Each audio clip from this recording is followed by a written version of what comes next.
नमस्कार दोस्तों, आइए शुरू करते हैं गणित का आज का पाठ जिसका नाम है अनुक्रम तथा श्रेणी। इसी को हम अंग्रेजी में सीक्वेंसेस एंड सीरीज के नाम से जानते हैं। तो चलिए बच्चों आगे बढ़ते हैं और देखते हैं कि आज हम क्या पढ़ेंगे। गुणोत्तर श्रेणी यानी जियोमेट्रिक प्रोग्रेशन।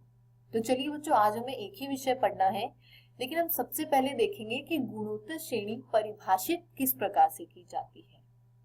एक अनुक्रम है, अनुक्रम के पद कुछ इस प्रकार हैं A1, A2, A3 up to AN, यानी A1, A2, A3 से लेकर AN तक।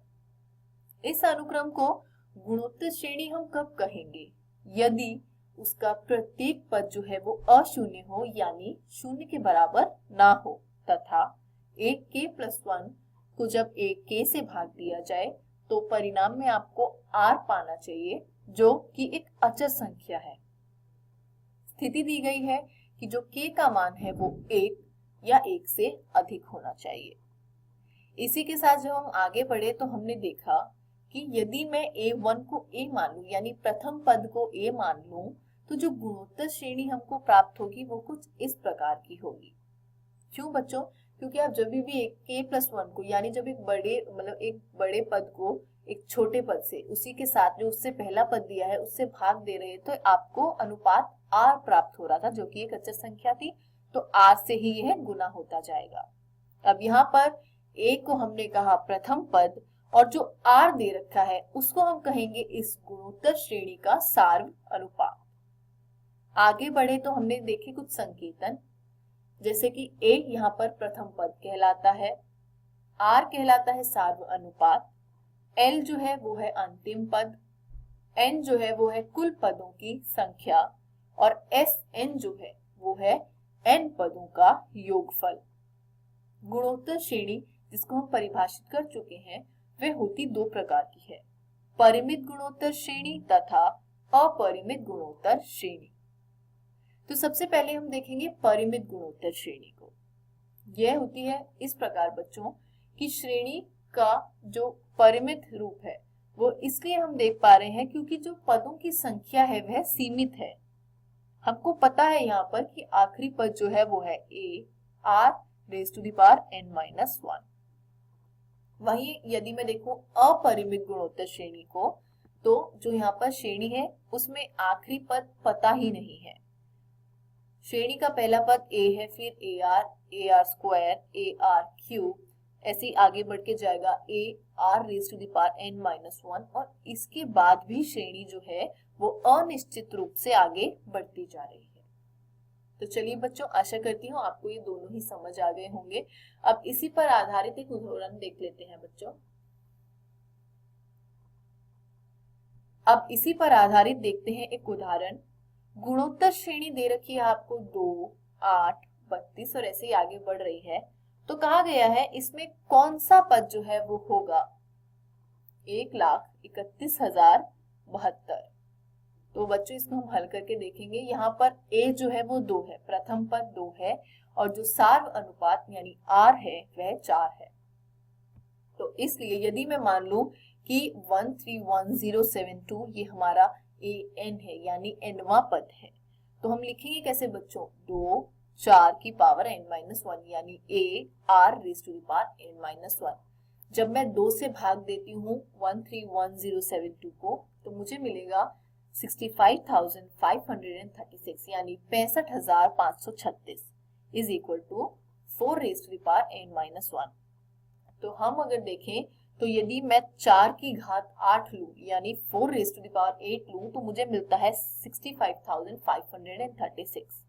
अब क्योंकि दोनों के ही आधार यानी 4 जो है वो समान है, तो दोनों की घात को मैं बराबर रखकर देख सकती हूँ, यानी n-1 इज इक्वल टू 8 जो होगा n इज इक्वल टू 9। अर्थात जो ये 1,31,072 यानी 131072 है, यह गुणोत्तर श्रेणी का 9वां यानी 9th पद है। ये उदाहरण आप समझ गए होंगे बच्चों। आगे बढ़े तो हमने देखा गुणोत्तर श्रेणी के n पदों का योगफल। माना कि गुणोत्तर श्रेणी का प्रथम पद a है तथा उसका सार्व अनुपात r है। तो जो गुणोत्तर श्रेणी के n पदों का योगफल Sn है वो हम कैसे लिखेंगे? Sn is equal to a plus ar square up to arn minus 1। तो बच्चों कुछ नहीं किया है, जितने पद दे रखे थे उन सभी को आपस में जोड़ दिया है। यदि मैं इसको समीकरण 1 मानूं तो आगे हमने देखा कि यहाँ पर दो स्थितियां हो सकती है। जो सार्वनुपात है या तो वो 1 हो जाए, 1 से अधिक हो जाए या फिर 1 से कम हो जाए। बहुत अलग अलग तरीके की स्थितियां हो सकती हैं। यदि r बराबर 1 है तो Sn होगा a प्लस a, ऐसे ही करके a n पदों तक, तो ये हो जाएगा Na, क्योंकि a जो है वो n बार जोड़ा जा रहा है।